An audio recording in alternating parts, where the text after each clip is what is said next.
Hello, everyone. This is Ed Bruniger, and this is the Eddie Network podcast.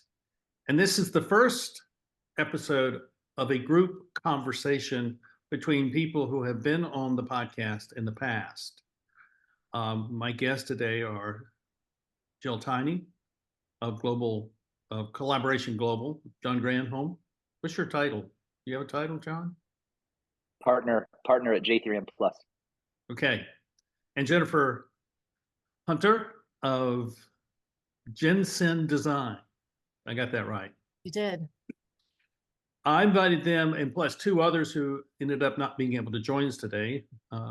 Jennifer's partner, Jason Barnes, and our mutual friend, John Morley. Because I see that the three of them, but the 5 and 6 of us, share something in common that is worth having a conversation about and worth having this conversation in public, because I think there's something significant taking place and I'd like us to explore that. So I'm going to simply start this by asking each of my guests to respond to statements that I've been hearing lately from various people that they feel like something is happening. And I'm wondering if you all feel like something is happening, and if so, what is that? And I'll just let you all speak up as you want to, and feel free to ask each other questions. You know, this is a round table, and well, it's a square rectangular screen, but it's, you know what I mean. So thank you. Sure. Great. Well, Jill, do you want to get us started? Yeah, I mean, I've been saying this for a little while. Thinking about it, probably for a decade now. It feels like there's something in the air where, and I think a lot of it is to do with we can go at it from an energetic perspective, or we can look at it from a practical perspective. So to Joe Public out there is something happening, because over the last decade, technology has advanced so rapidly that we no longer talk about change in the next generation. It's constant. We've come to that point now, probably because of AI, that change is now constant and we have to keep up. So there's this feeling of like chasing our tail, trying to keep up with what's going on, and kind of being scared of what the hell is happening around here. And then if you take that into the energetic level, I think that hit a point during the pandemic when we all got woken up. We all got sent to our rooms, locked down, and told to think about what you'd done, because you had plenty of time to think about what was going on in the world, and to see no planes in the sky, and to realize you could hear birds sing, and take that moment, that time to think, so what is this all about? And I think our consciousness as society, as global humanity, kind of shifted, palpably shifted into, we're doing it wrong. There's something that's not quite right about the way we are living our lives. And what can we do about it? So from my perspective, I feel like energetically it's happening. I'm attracting people that are up to some good, and not just content with going, oh, I'm going to earn a 7-figure, 8-figure salary. That doesn't seem to be important to anybody anymore. It's about, how can you help people, and what can I do to help humanity? And so there's lots of little groups every single day. I was talking this morning to a group called Help Bank, where you help for an hour here, an hour there. You share what you're good at, and then you borrow and you take the time from other people at stuff you're not very good at. Just a straight swap. And it's amazing how it's been set out. And this has been going for about a decade. It's interesting where it started and where it's coming from, and how it's coming to global recognition now. One of our members at Collaboration Global is starting up the Undaunted. He's an ex-punk. He's up for a revolution. And it's like, this is not working. All this neurodivergency, it's not neurodivergent, it's neuroconvergent. We're coming together. There's a different way of looking at things. So he's on his own path, but we've kind of gone, let's just get together and you be in my pocket and I'll be in your pocket and let's see how we can help each other. So this is the world I'm kind of experiencing now, but it's not a scary world for me, it's an exciting world. And I get there are people out there that are scared of the AI, robots, they're going to take over the world, pandemics, when's the next one, all these things that are freaking us out. But actually, I think there's more hope in the world today than there's ever been before. And I could go on for the next 3 hours. I'm going to stop there, and that's my thoughts to start with. So what else do you see happening? Other two? What do you sense is the movement that's taking place? Well, I love the frame that Jill laid out, because I think we can go to the pandemic as a point where there was truly a shift that happened. And for a lot of people, I think they realized how disconnected they were. They were disconnected very locally to their neighbors, to the people that they needed to rely on. And I think that was, earth-shattering for some people, because that was a moment where we needed to be very community and local focused. And so many of us, at least here in the US, where I am based, live in neighborhoods where we pull into our driveways at night, open the garage door and drive in, maybe wave to the neighbor if we see them. We may or may not know their names, but we are certainly not connected locally in most places. And I hear that from a lot of people that I know. And I think the pandemic shook that open, from a human to human perspective, that, oh, we really are in this together. Like, we really do need to rely on each other. And if I don't know who my neighbor is, and I am stuck at home and I don't have sugar or toilet paper or whatever it was you needed at that time, you were in a bind. And I think, we see these significant rates of loneliness that has become a public crisis in many of our countries because of this lack of connection. I think that not just the pandemic, but again, I think that just shone a light on everything to show our systems are broken. We're working in silos. We're working in these crazy kind of political worlds of power that is shifting, and our systems just kind of have become Frankenstein, where whoever comes in and makes changes, and then power shifts, and then they're changed. Things aren't brought together and are together collaboratively to look at things from a systems perspective. So layer on to that the technology changes, Jill, that you mentioned, that are coming at rapid doesn't even really describe it. I mean, every day I come on and I see, oh, this one's out now, this new one. And who can possibly keep up with it? And when you look at the capability of it and understand how powerful it could be for good, but on the other hand, how quickly it's going to evolve perhaps into something maybe we don't want it to be, because we are disconnected and our systems are broken. So I think, yes, things are changing. It's happening very quickly. And I think there are more and more people like us having conversations that have this just very deep commitment and desire to coming together and seeing what we could do to improve the world and the way that we live in it. So Yeah, I see that too, and it's interesting. What about you, John? What do you see, feel, or hear? Or... It's such a wonderful question, right? And I appreciate Jill and Jennifer's takes. I feel those. I feel all those, and so I won't reiterate. I will actually say how confused I am personally, because what I think, like, we've all been around for a few decades, right? We all have a little bit of experience with the human condition, and so how much of what I'm seeing are projections from my own self, right? From the own, but the confluence, right? The understanding of, as I try, or actually, I'll get a little zen on you, right? As I stop trying, right? As I stop trying, don't just stand there, do something, right? The clients that J3M are talking to, right? They'll say, okay, we know that what we're doing isn't working. We understand that. We know that what we're doing isn't working, right? So help us, tell us what to do, right?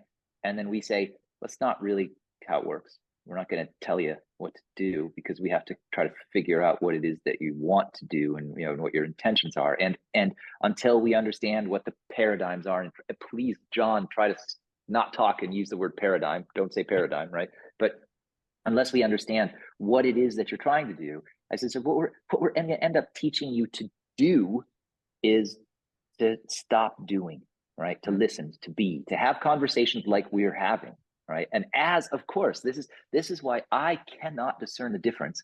And it's not because I think I think I am the planet, right? But I can't tell the difference. As I slow down, I'm amazed, right? That anxiety-driven energy, that mania, right? That has done great things for me, right? Done really well running my mania, right? But as I let that energy go, so much more energy, well, not more, but I do not suffer a net decline in energy, right? It comes from being. And when the clients say, but what are you going to do? Like McKinsey would tell us what they were going to do. And let's say, well, if nothing else, then, we're not McKinsey, because we're not going to tell you what we're going to do, right? We're going to actually have a conversation with you, and you already know what you need to do. We'll talk about it. You'll figure it out. We'll source it, right? One of the things I love so much about what Jennifer and Jason do at Gensyn is that it's all collaborative, right? But it's collaborative, and it is all sourced, right? It's not just that, she's birthing the genius of that Jennifer and Jason are birthing the genius of the client corporation, but they've got everything they need, right? We just have to get out of our own way. And of course they'll say, we can't do less. If I do less, right, then I'll get worse results.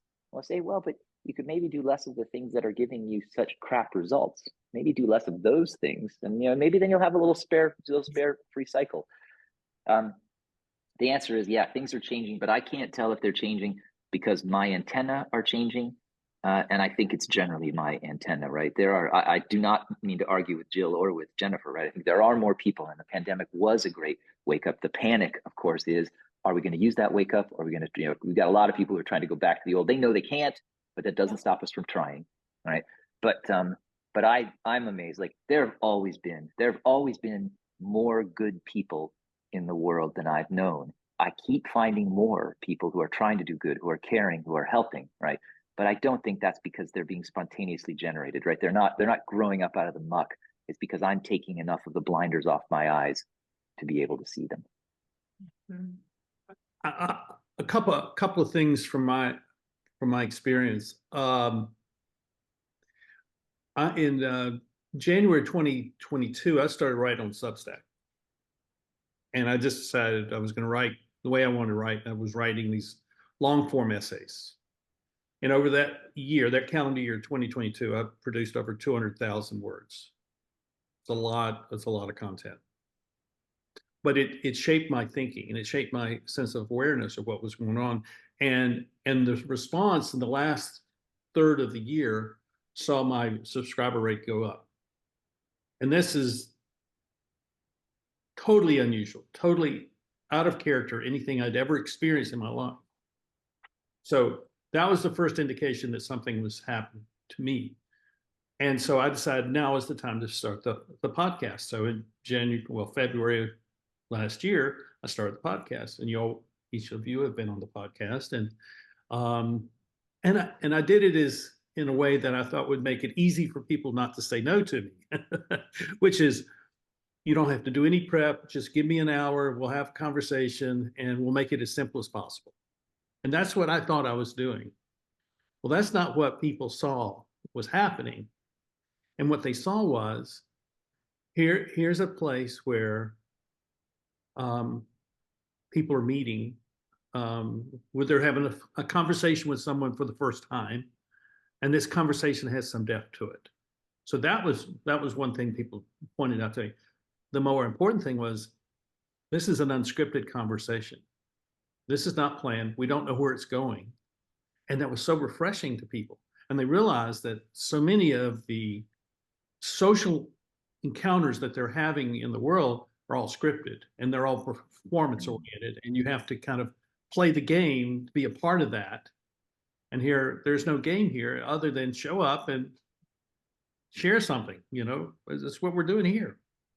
And so the, you know, the idea of creating a podcast that's based on the guest becomes a guest because they are introduced to me by someone I know is a significant difference from all other podcasts that, you know, where they're out recruiting people because they got to feed the podcast engine. They got to feed the numbers.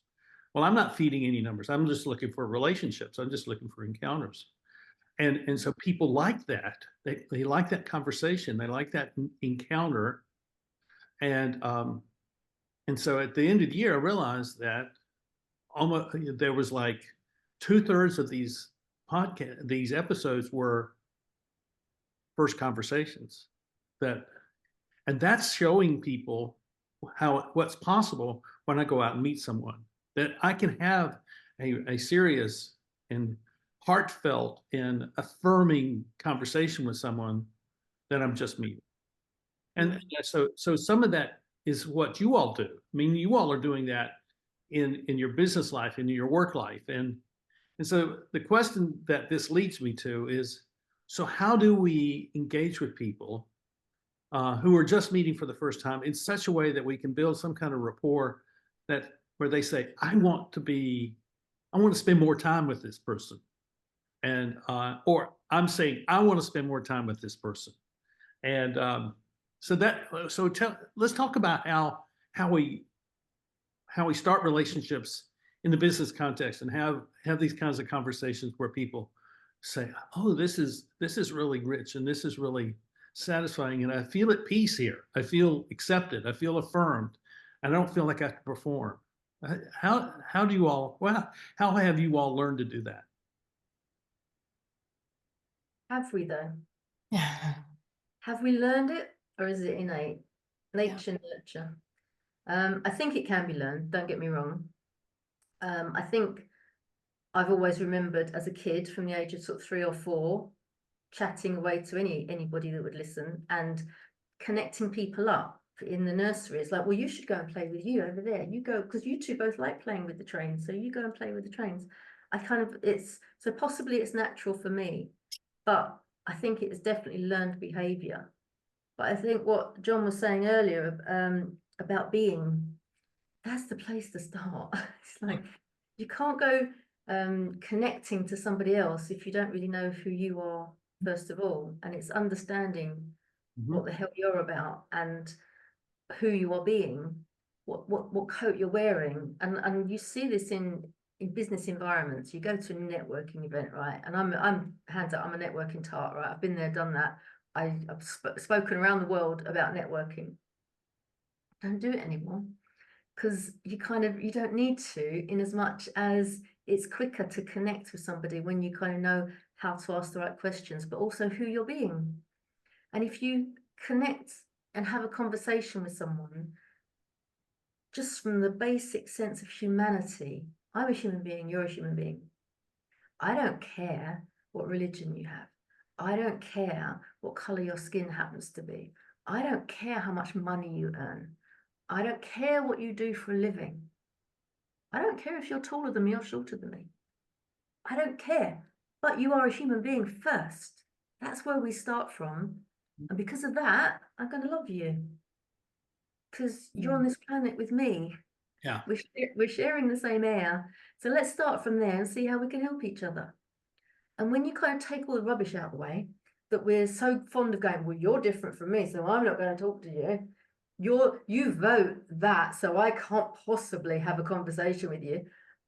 So many things that we put in the way, clear those out the way and just be basic. You know, hey, how are you? How are you feeling? How's it going?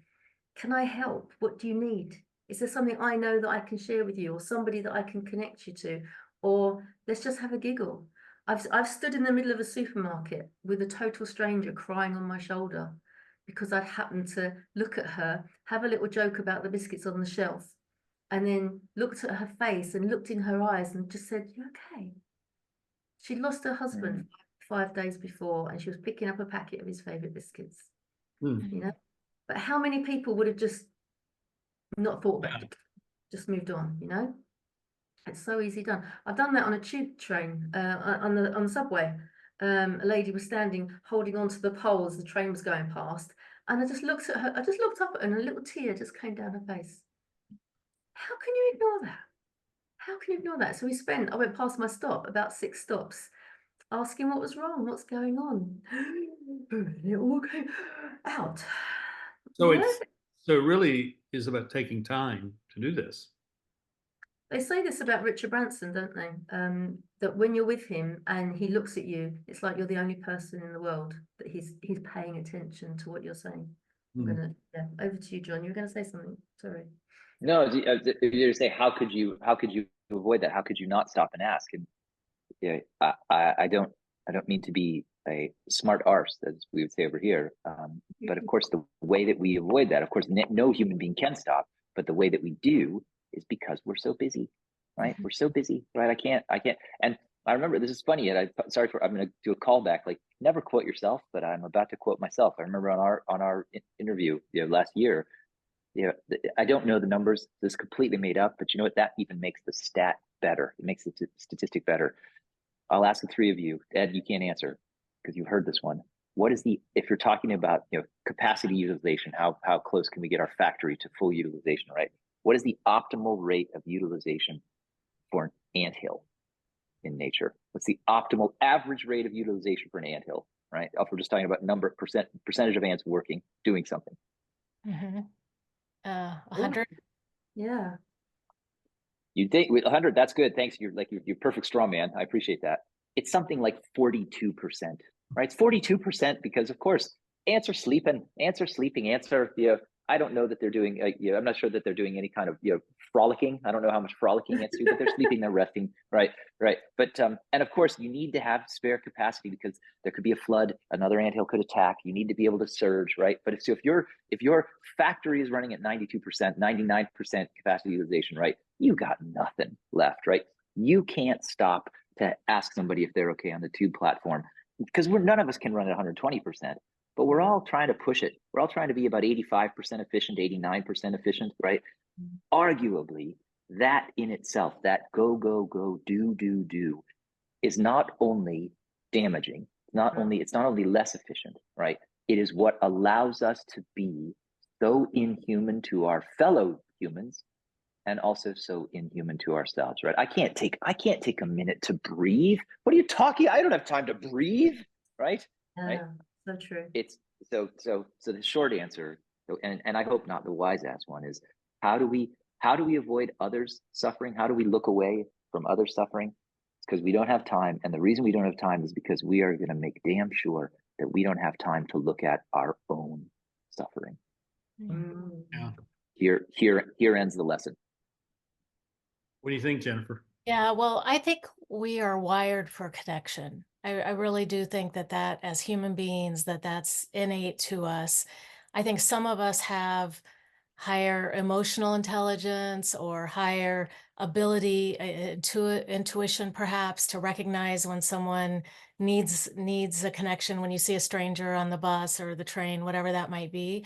And some of us are more comfortable talking to strangers for whatever that reason is, if it's innate, whether it's a skill you develop, which I do think anyone can develop. But I do think when we talk about some of these shifts, these are some of the things that are shifting, right? That we're disconnected at a local level, at an in-person level, that it's become more common to ignore the person suffering sitting next to you than to ask how you can help or just be there to listen. And yes, I think it's being busy, but I think it's also because it might make me uncomfortable. What if I hear something I don't want to hear? What if I get asked to do something I don't want to do?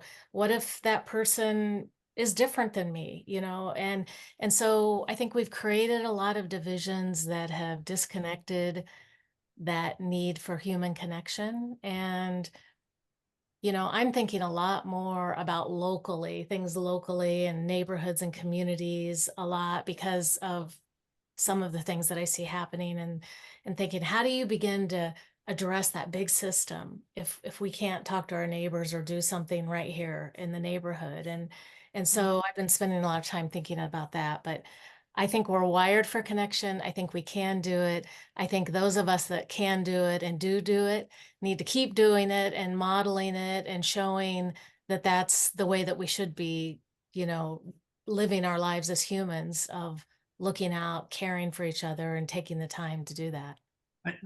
And I think you're exactly right. And I think though that we place a heavy expectation on how we perform in doing this, because we see that something huge is at stake here. I mean, we see the future at stake in these things. And earlier this week on LinkedIn, one of my former guests, David Godin, who is a filmmaker, put a little piece on. He had a picture of a man sitting in a coffee shop, and an older man, and he says, I wanted to go over and ask him, why was he put on the face of the earth, or something like that. And he says, and I didn't do that. I was afraid to ask that question. And I just responded, says, well, that's too big a question to ask a stranger. Just go up and say, how you doing? You from around here? And that would start that conversation going. And because then he'll say something that you say, oh, well, I can connect to that. Oh, I'm from, town 30 miles away. Oh, I was over there last week, and I know that person over there. Do you know that person? Yeah, oh yeah, we know, but I used an illustration of, I was in Green River, Wyoming, which is a mining town in southwestern Wyoming. I mean, it's a classic mining town, classic Western town. So the hotel there where I was staying serves a meal at dinner time, because all the restaurants in town at night are bars or dive bars, so it's not, it's not the place that you want to go. So I get on the elevator to go down to have dinner. Another guy gets on and said, hey, why don't we sit together at dinner? Going down to dinner? Yeah, let's sit together. So he turns out to be a guy who travels the world solving equipment problems for mining companies. He was a miner.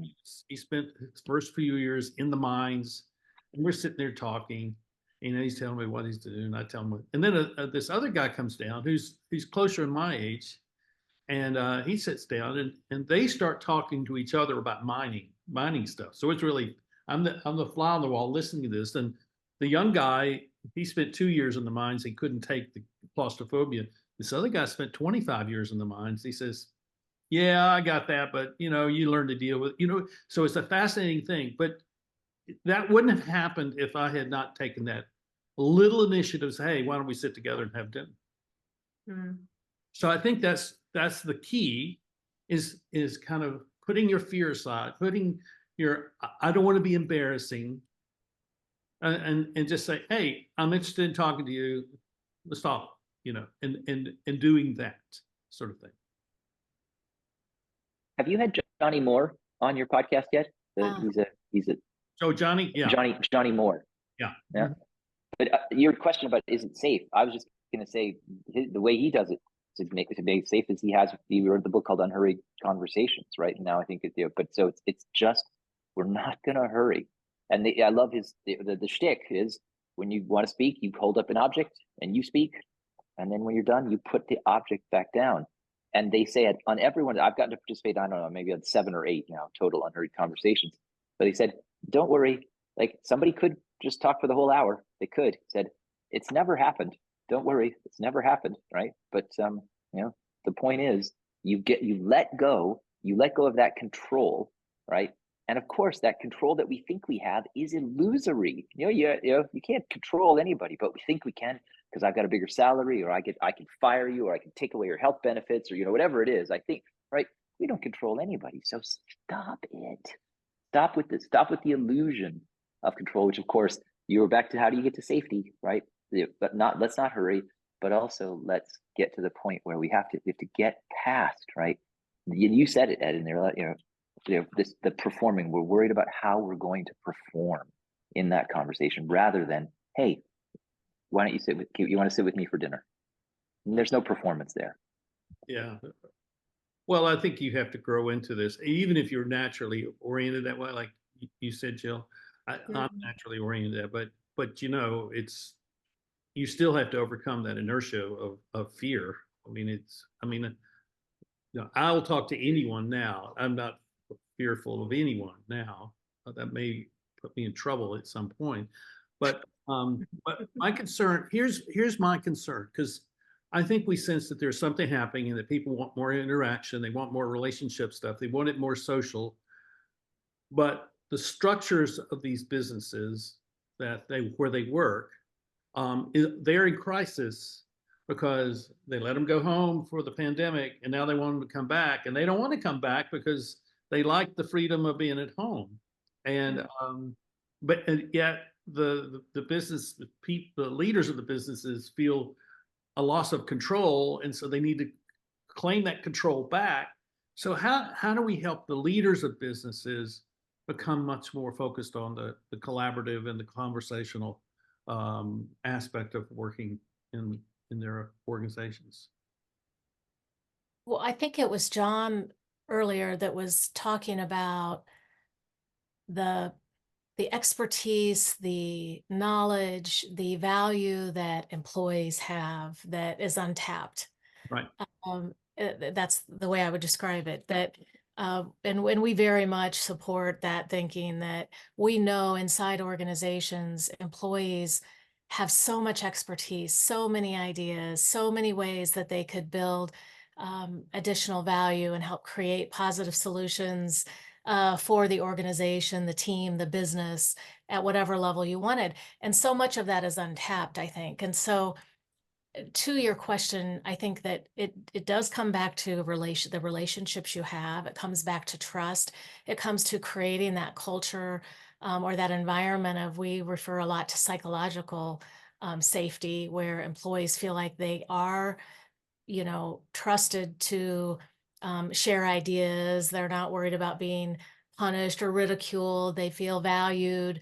They feel like they can make mistakes. They can take risks. They can speak up, all of these things. And so I think that it is about getting these managers that are trying to deal with that loss of control and realizing, how do I build the relationships with my team so that I can help them reach their potential and contribute fully in the best way that they can, even if that doesn't mean that they're right here down the hallway where I can see what they're doing, or that I know what hours they're working. And this is a fundamental shift that I think so many organizations are dealing with. And it surprises me, because I'm one of those that love to work at home, but I know a lot of people that can't stand working from home. They want to be in the office. And a lot of time that is for social reasons.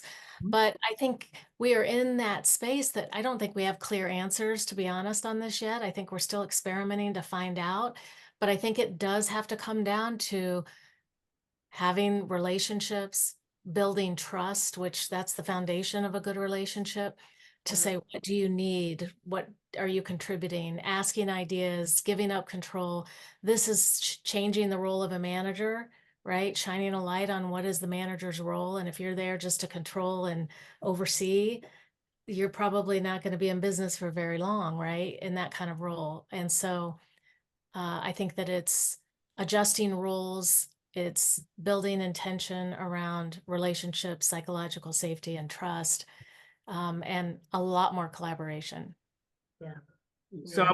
I wondered about that. I mean, that was where I felt like my questions are going, is to, well, how do we develop more collaboration? And Jill, you've been doing this on a global scale. So tell us about collaboration that goes beyond just knowing that that's a word of people working together. What does that really mean, and how can people that are listening and watching become much more collaborative in the way they operate in their businesses? Well, I think this goes back to the shift that is happening, because where people used to exist in the workplace, it was command and control. It was a hierarchy, and the person above you had the say. And even if you had the best idea in the world, the person above you couldn't allow you to have the best idea in the world, because it should be their idea, because they're supposed to know everything, because they're in charge and you're not. And it was this kind of, I'm right, you're wrong, black and white, very clear-cut lines of the hierarchy that was going on, who could do what and who could say what. And now I think it's probably been happening for the last 20 years, but leadership, as we look at it now, the likes of Simon Sinek is leaders eat last. It's about knowing who you are in order to not feel the need to put everybody in their place. I did some research a little while ago and came across a thing called spiral dynamics. I don't know if you guys have come across it. It fascinates me. But one of the things that does just blow my mind is that they worked out, now this is Claire Graves and Don Beck have done spiral dynamics, both now deceased, sadly. But they started back in the 1960s, before the internet was invented. And they worked out historically, globally, and individually that people and societies and countries went through an upward spiral in how their consciousness was evolved through their life. So obviously at the bottom of the spiral, a bit like Maslow's theory, they were looking at survival and getting everything that you needed. And then as time went on, there would be people that were the lord of the manor. So it was all about you had to do what you were told and you had to pay your taxes. And then it went from there into more religious, God tells you to do this, this, and this, and that's what you're supposed to do. And then it evolves again into a me society or a we society. This is all, it's all about me. I'm going to get what I need. Sort of the Reagan and the Thatcher years of like, I don't care about anybody else, but I'm going to get my stuff and I'm going to, focus on me. And then it comes into the environmental space where people are now realizing we can't do this to the world. This is not right. And what they predicted back then was that we were going to start emerging into a teal, what they called the different colors, the teal level, the top spiral coming out was self-organizing. And they predicted that back in the 60s without any concept of how that might work. And this is what they said: we don't know, we've got no comparison, but they've seen the world go through all of these phases. They've seen the globe currently going through these phases. You can choose a country and see what level they're at. And the individuals going through. So there are individuals on the planet now that are just surviving. All they're thinking about is get a roof over their head and get some food in their belly. And then there are other members of society and individuals that are all about, what's in it for me? What am I going to get out of this? Or, climate change activists. And wherever they are on the spiral, we are noticing now that there are self-organizing organizations. And technology is giving us access for that growth to be exponential. So as an example, the Me Too movement.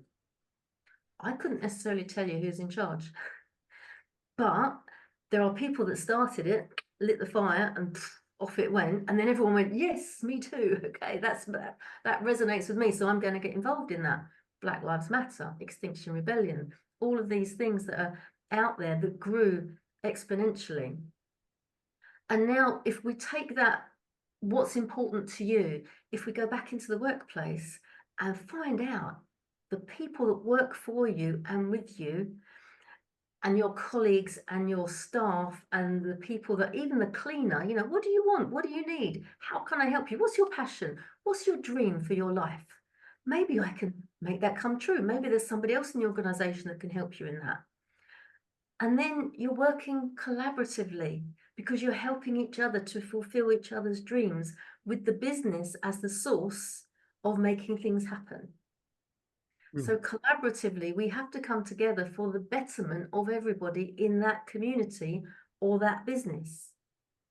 But what I love about collaboration that we see in our community is that the element that we all agree is needed is the pay it forward part.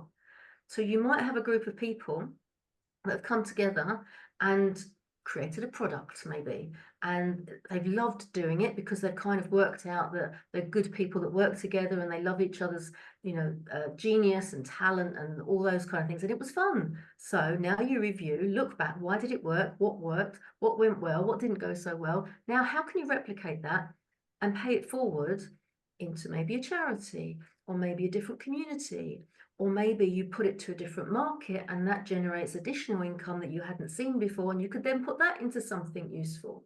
How are you going to pay that collaboration forward, or teach somebody else to do the same collaboration?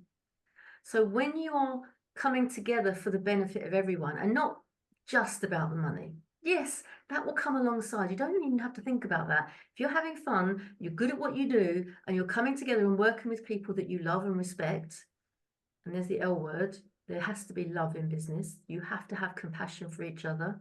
You have to see each other as another human being and not somebody that you see as different, somebody that you can encompass and embrace emotionally, spiritually, not necessarily physically, but you know, it's that kind of mental space of like, yes, we're in this together. Then that's when things start to shift, and then the business can, you know, people look at that business and go, there's something about them, I don't know what it is, but they're doing great things. This is amazing. I want to work with them. And it spreads and it gets bigger. John and Jennifer, do you see this sort of thing happening in the work that you do? Is this something that is being replicated in other places? So the way that I look at it, that resonates a lot with what Jill said, is we work with networks a lot. And so I'm in the strategic doing community, if any of you have heard of strategic doing. And we understand that hierarchies are changing, right? And so many of the wicked problems, the complex challenges, even whether at an organizational level or a global level, when we think about those big wicked challenges that we have, there's no one organization, person, country, in some cases, you know, that can solve these alone. And it requires, everything is flattening into networks where I can't tell you what to do, you can't tell me what to do. And so these sort of power structures that many of us grew up in corporate America on, you know, are really outdated. In fact, many of those, I won't get side railed, are moving into a lot less structure in terms of hierarchy, because even in the organizations, they have to work horizontally to address things. So in terms of networks working together, collaboration is hard, you know, and a lot of people talk about collaboration, and what they're really doing is maybe they're cooperating. Or what we see a lot is, you know, people say, come and collaborate with us. Here's our idea that we're working on. We'd love you to collaborate on our idea. We think, Jason and I describe collaboration really as co-creation. That is to us what collaboration is, when people are coming together to create something new, that is something that builds on all of the different perspectives, expertise, ideas. And so what we really try to do is both with strategic doing would be an approach that we would use sometimes, but other kinds of design activities is that, you know, we try to create emergent experiences for innovation to happen. And, you know, we've had lots of discussions, and the reason Jason and I are really good partners is because we have different kind of approaches to this idea of what does it mean to collaborate. And you know, we have to create both that culture. We talked about the safety, right? There's an environmental part of that where people are safe, where you're in an environment, not just physically, but psychologically, that you can contribute. But collaboration doesn't typically happen by accident. And so we've come to recognize that there's this dance between structure and emergence, where there has to be a little bit of structure to guide these conversations. We can have strategic conversations, but we need to help guide those in some ways to help support the collaboration. And that's really the work that we do, is to try to make that possible. And we do that by leveraging all of the voices in the room. We talk a lot about equity of voice, as you were talking about with Johnny's unhurried conversations that everyone talks. But as facilitators or guides for these complex collaborations, we want to make sure that everybody's participating. We know that power, we know that, you know, introversion and extroversion, we know that, you know, who has the most money, or all kinds of different factors play a role in how people participate and what they bring to group experiences. And so we try to pay attention to all of those human dynamics. That's where we talk about the structure. That's why you need some structure, is so that we pay attention to those human dynamics so that we can create the most emergent experience possible, because that's where the magic is. That's where that's where innovation happens. That's where something new can be co-created, when you help guide those strategic conversations, create a process that allows for emergence and to untap the potential and ideas of everybody that's involved. And while at the same time, and I'll end it here, creating an environment where you're building and enhancing the network always, that new people see the momentum and they see the things that are happening, so they want to join, right? They want to come and be a part of it, because so often for these complex issues, little progress is made because where do you start? Where do you start? What do you do? It's And so hopeless. it's hopeless. And so, you see these spot solutions that I referred to earlier, that are trying to deal with these complex systems issues, right? And it's difficult to do that over and over again and not see the progress. So anyway, I know John has lots of ideas around all of that, but No. I've gotten to see Gill's magic, which is this collaboration global network. I've only been on one call, but I've gotten to see the creation. I've also had the pleasure of watching Jennifer and Jason at work, and so I can not only attest. I'm not doing what is this called when you put it on your website? I'm not doing the testimonial for them. I'm going to praise Jennifer and Jason and myself at the same time, just for my casual deployment of the anthill metaphor, because Jennifer and Jason are one of the reasons they're such an effective tandem, is that they're both facilitating these meetings. They're participating and facilitating, but that means, right, they have a ton of slack, right? Jason is not totally engaged all the time. Jennifer's not totally engaged because they're watching everything, right? We're waiting for that creative emergence that Jennifer was talking about. Wait, and then you see it, and we see it. And what Jennifer Hunter does not do when she sees that emergent solution bubbling up, I guarantee what she doesn't do is go, aha, right? We got it, right? Right? They fan the flame, right? You fan the flame. She gets a little bit more tinder and puts a little more tinder underneath that light flame, right? And that's where, if I can, I'll go back and I feel like I'm doing a great job of being a hype man for everyone else here, right? I haven't hyped you very much, Ed. We'll come around to you in a minute, right? But I'll hype Johnny Moore again too.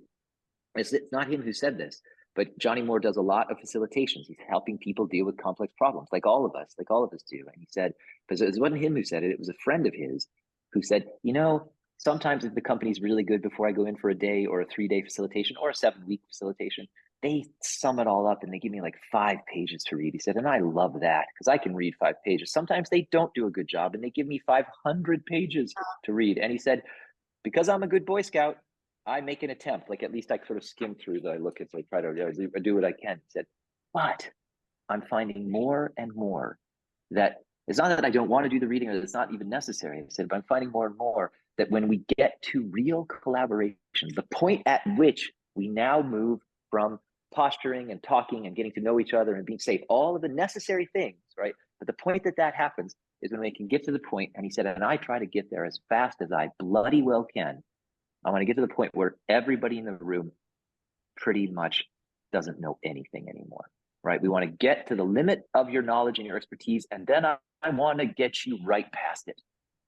And I don't want to be in a room where there's 9 people who are past that limit, and then one guy who's left who's like, let me tell you how we're going to do everything, right? We need to get as rapidly as we can, as safely and kindly and compassionately, and as sparking quickly as we can. We want to get people to feel safe admitting, well, I don't know. Oh, I don't know. I was reading something on LinkedIn the other day, and it was, and I don't remember what it was. So it was someone had made some kind of statement, and used some kind of illustration, and then all these experts began to chime in. And oh well, no, it's this way, or no, it's this way, or no, it's this way. Oh yeah, that's the way it is, but we should be doing it this way, And it's all these experts telling us what they think, and there was nobody saying, well, all this is really interesting, but how do we parse out between all these different experts absolute certainty?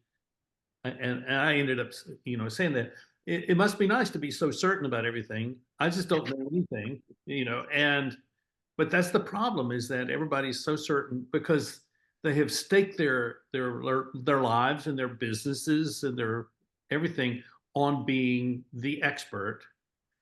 And I think that's run its course. And I think that not only have experts run their course, but I think the hierarchy has run its course.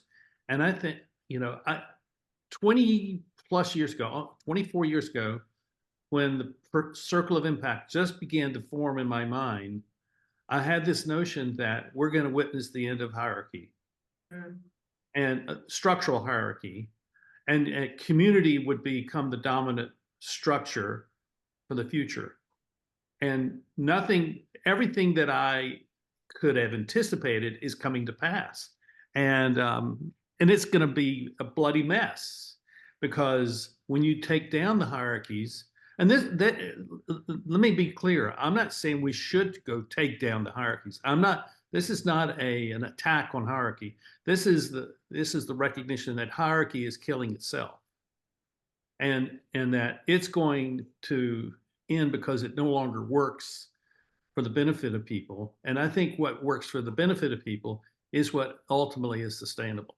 And so what you all are doing, which is people oriented and servicing the community of people and the social environment of people and the work environment of people working together, collaborating, I think all of that is what you all are doing. And it's really why I wanted to bring you all together.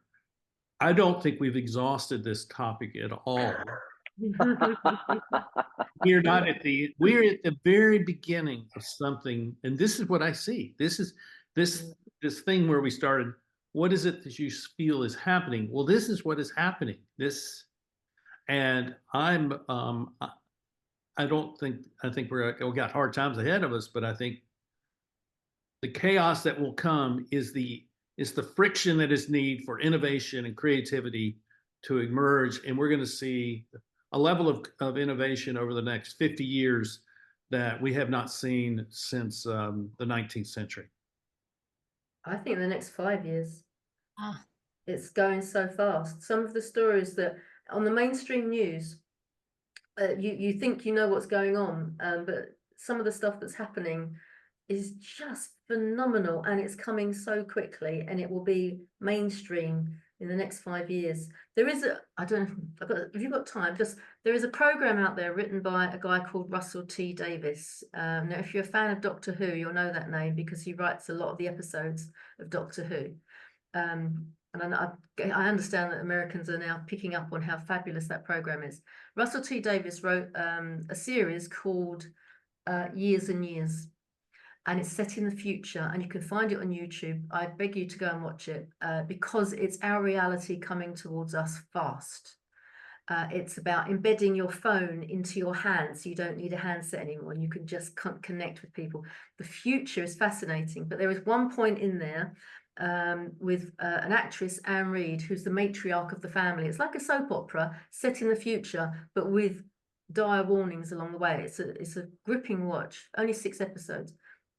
And Anne Reid, as the matriarch, sits down at the Christmas table and reminisces about since the year 2000, and she talks to the smart speaker and says, how many days have we had since the year 2000? So this smart speaker tells them, I can't remember what they called them, it wasn't Alexa or anything like that, it was something else. And she said, and look at the state of the world we're in. And they're like, yeah, it's terrible, this has gone wrong and that's gone wrong, and this person's, and they're a family in trouble, but they're a family that are hanging together because it's this Christmas meal. And she said, you know who I blame? And they said, well, it's the politicians, Mum, isn't it? And it's and she said, no, I blame you. And they're like, what have I done? And I blame you, and I blame you. And she goes through, I think it's about a 4-minute diatribe. And it's just like how we individually need to take responsibility for the changes that are happening in our world today. Yeah. And it's just, please, if you get a chance to watch it, look for Anne Reid, Years and Years monologue. And seriously, it just stops you in your tracks. I stood up when I watched it at home on the telly. It was on BBC One. I stood up and applauded in my living room on my own. It was that kind of emphatic, yes, this is what's happening, and we need to be aware. Yes, it's fiction, but you know what? There are so many parallels. It's scary. He's a very clever man to write it, But we have to, don't think in the next generation, the next 5 years, things are happening fast. If you see something you don't like, speak up, take action, and become a community. Be involved with community. Just as Jennifer said, we need to know what our neighbours' names are. We need to have a little WhatsApp group to make sure we check up on each other. We need to be connected to people that care about us as much as we care about them.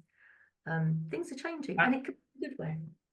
So I'll take that as your parting shot. Do you all, John and Jennifer, do you have a parting shot for us as we come to the close? Jennifer, I can do a brief one. I can do Yeah. a brief one. I'll just ride on Jill's point. All right, to the Anne Reid telling her children, her family, I blame you, I blame you. It's about the responsibility of it. Right?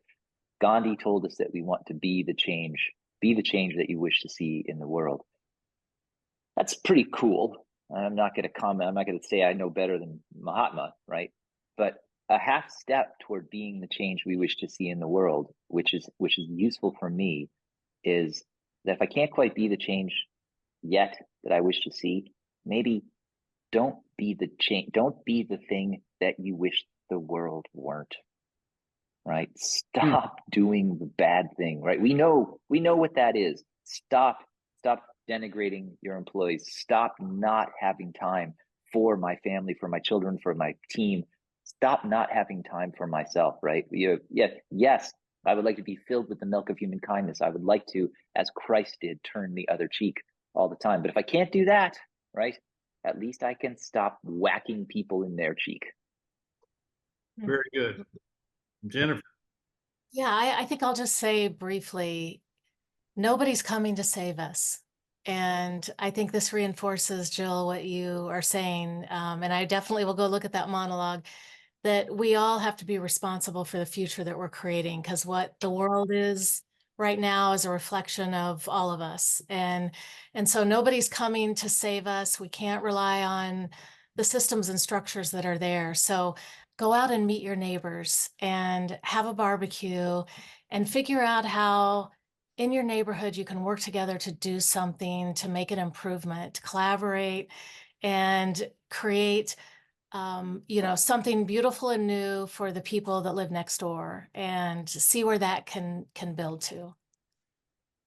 I thank you all for being here and for sharing your wisdom and your experience and your thoughts. And I think this is really important. And I think we'll do this again. I think it's important. My parting shot is that it's not all on your shoulders. You don't have to bear the whole burden of the world's crisis. But I would suggest that you bear the crisis of your local community, and you be a collaborative catalyst for your local community to resolve the problems that exist there. Because if you can take care of your local community, if 5,000 people watch this and 5,000 people take care of their local communities, the world's situation will change because of what you're doing in the grassroots level of leadership in your local community. So don't think that this is about being bigger or being more global. It's really about being yourself in a very defined way, so that you have a way of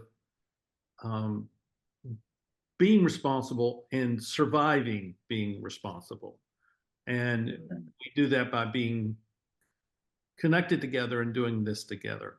So if you need help, there are 3 people here, or really 4 people here, that can help you, and we'll put it in the show notes that how you can contact Jill, Jennifer, and John. And next time we'll gather together, we'll have the other John, and we'll have Jason, and it'll be a different conversation.